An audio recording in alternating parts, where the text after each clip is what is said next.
Home of Brave, authored by Thom Brodkin. A mom's job is never truly finished. Elise knew this instinctively when her son was born. For at least the 100th time, she sat next to his bed in that chair mending his quilt.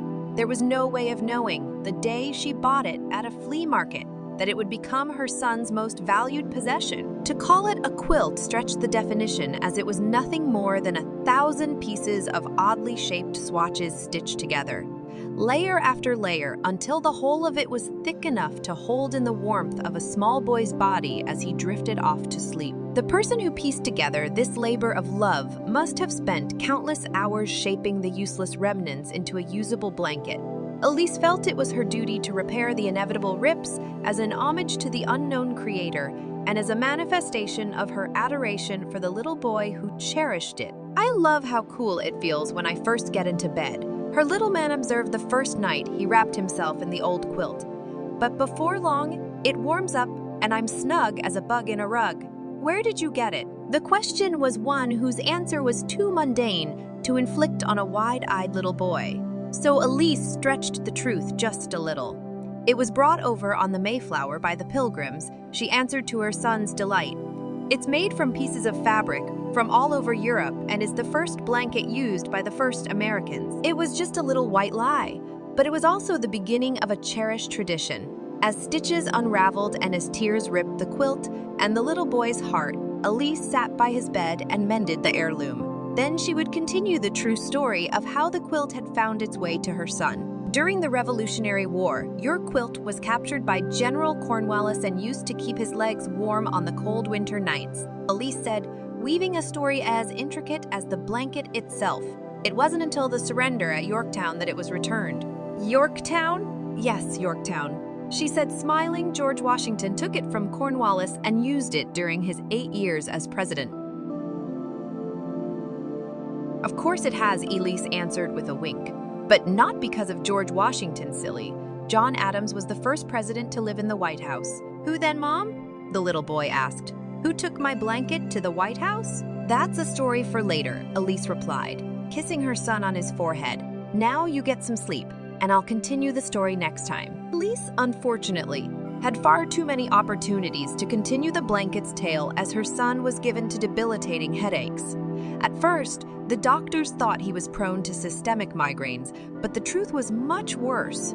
Many nights, too many, the little boy would curl up in pain, his teeth clenched in a faux smile. The headaches were excruciating, only soothed by a cold washcloth, his mother's gentle voice, and the telling of the quilt's tale as he drifted off to sleep. There were also many a night where Elise would sit with her son as he slept, meticulously piecing back together the tears that threatened the blanket entirely, wishing there was a way she could also mend her son. The room would be completely quiet save for the sound of Elise's song. It was something she had done since she was his age. Inadvertently yet intentionally, she would let the air slip through her lips, creating a tune just for him that would live for that moment, replaced the next time by one equally beautiful and equally unique. As it turns out, the first time the quilt made it to the White House was just after Abraham Lincoln was elected president. Elise said the next night, continuing the story from where they'd left off. The pain had become more frequent and more intense, requiring more chapters more often. The story's continuation, however, had the desired results, a distraction and a smile. "Abraham Lincoln, he used my quilt too," her son asked, too young to doubt his mother. "Of course he did," Elise responded, tickling her son just to hear him laugh. "It's a little-known fact, but Mount Rushmore was actually created to show all of the presidents who used your blanket." Elise always had a basin of cold water by her side whenever she sat with her son. Very early on, she learned that the coolness of the cloth would help quiet the pain in his head.